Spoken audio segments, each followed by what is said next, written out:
All right, Coach, this past weekend hosted the South Central Regional. Got through it, and now we're hosting the Super Regionals this weekend against UT Tyler. Just talk about what you saw from your team this past weekend.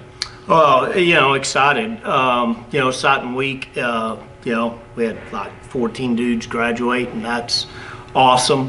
And then to be able to, find a way to win, and we can talk about this now, but what we were faced with doing as the number one seed was pretty difficult. Playing obviously two of the better teams in the region, and then having to go beat them again. After we just done it the weekend before, and in any sport that is difficult. And so for our guys to just be able to once again find a way, and sometimes it's beautiful and everything works perfectly, and sometimes it's not. And we sort of pride ourselves on when it's not, still finding a way. And I think we mentioned the word synergy a lot, and you continue to see example after example. You continue to see example after example of just not flinching, of being tough and not being timid or weak. And couldn't be more proud of a team and just how resilient they were. And then the crowds were awesome.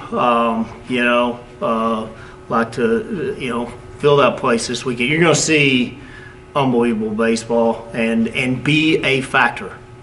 Come out, yell, scream, be loud. Our players feed off that. Let's revisit Saturday's ninth inning. It's a 4-4 ball game with 2 outs. You score 4 runs to close the top half, and then the bottom half, St. Edward's kind of creeps around and scores 3 runs in the end. So what was going through your mind that entire inning?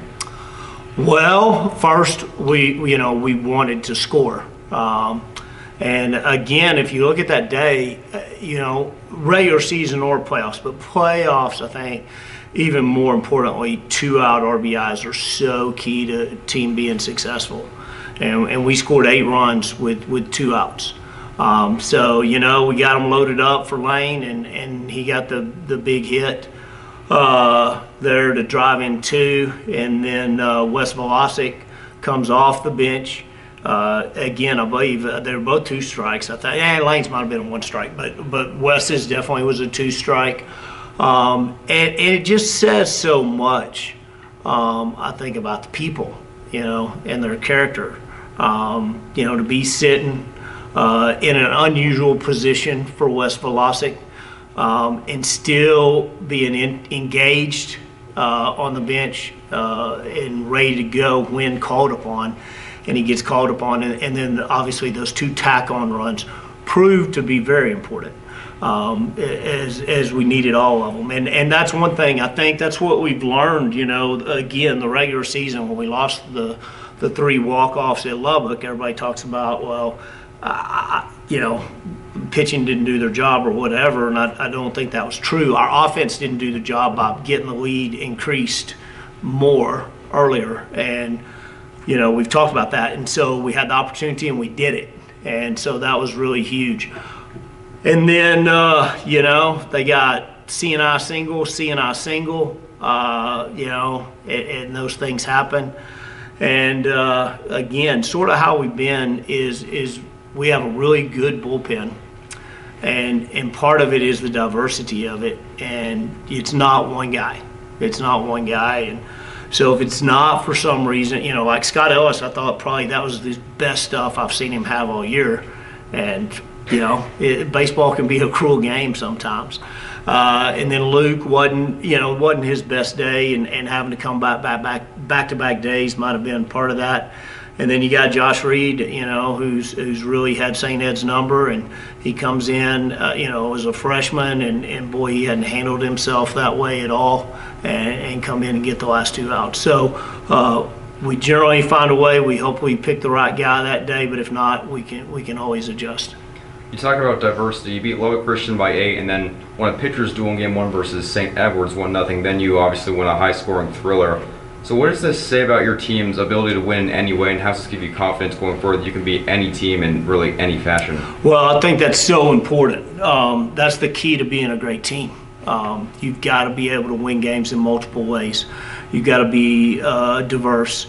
And, that's one thing we sort of try to establish, back in January when we start. But it's always a work in progress. And that's one thing, we've always prided ourselves on is when we get to April, May, June, we're generally a much, much different team than we are in February and March. And, thus far we're continuing to improve. I think we'll continue to improve this week in practice and be ready to go this weekend. But, if you're going to get us early. And it's proven to be true. I just looked, actually, I think we're 23-1 in the regular season since we lost those Lubbock Christian games. And I think we're 30-2 overall.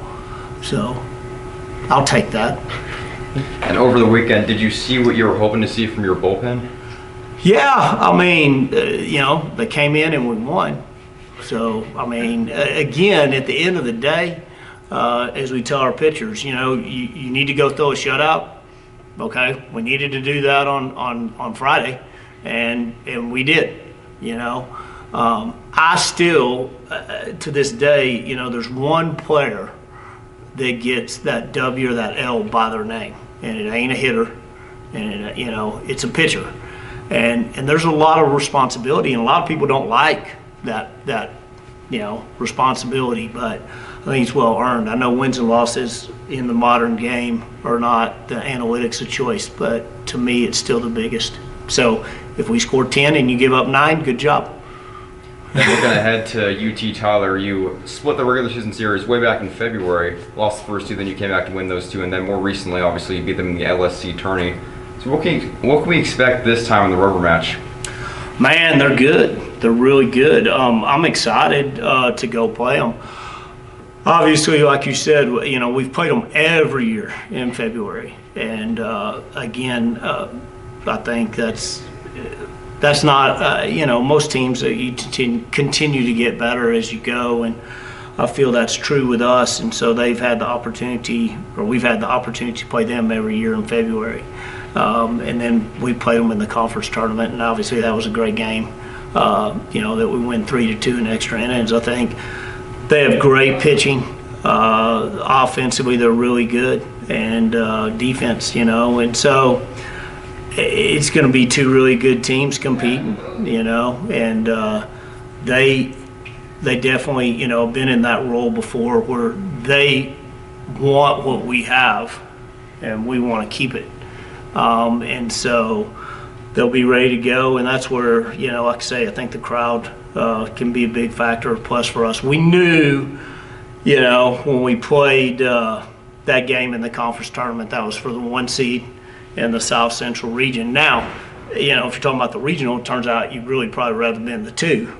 We got definitely the more difficult matchup, but I think that was good. Again, we had to compete, we had to find ways, and every time you play one of those games, it makes you just a little bit better, a little bit tougher. And, we feel good, but we're excited for the challenge. I just think it's going to be awesome baseball. Coach, there's numerous players that we can touch on from all throughout the week in the season, but there's one guy I want to touch on the most, and that's Justin Harris. Of course, being the lone run responsible in the 1-0 thriller to catching the final out to clinch your spot in the Super Regional. Talk to me about what his performance has been as of late and the impact that he means to you and onto the team. Well, it's playoff time, huh? Playoff time, so it must mean we're talking about Justin Harris. It's funny, one of our coaches at Angelo State texted me last night and was like, Harris didn't make all region. And I was like, no, he didn't. And, again, he doesn't get the accolades that a lot of our guys do, but you watch when it counts, whose name's always involved. And he's the glue, to this team. To start 4 years at shortstop, probably the most important position on the field as far as everyday guys. At Angelo State, should tell you enough right there. But go back and look, and it don't matter if he hit 220 or he's on a 0 for 37 or 30 for 37. When it comes time to have to perform, that guy always delivers. And so I mean, there are not words to describe what that guy means. And then, of course, what is a point of emphasis you're going to have with the guys this week in practice as you get ready and prepare for this weekend? Just again, man, do what we do. Be us, compete, don't flinch. Adversity is going to happen, and then when it happens, then handle it. But just keep playing the game, and same thing we echo all year, and hopefully we've gotten better at it as the season's gone on. But and get after it and compete, man. This is why you've been going at this thing since August. We have the longest season of any sport in college athletics, and we do all that stuff for now. And this is why you do it. So have fun with it, embrace it, and get after it and go compete.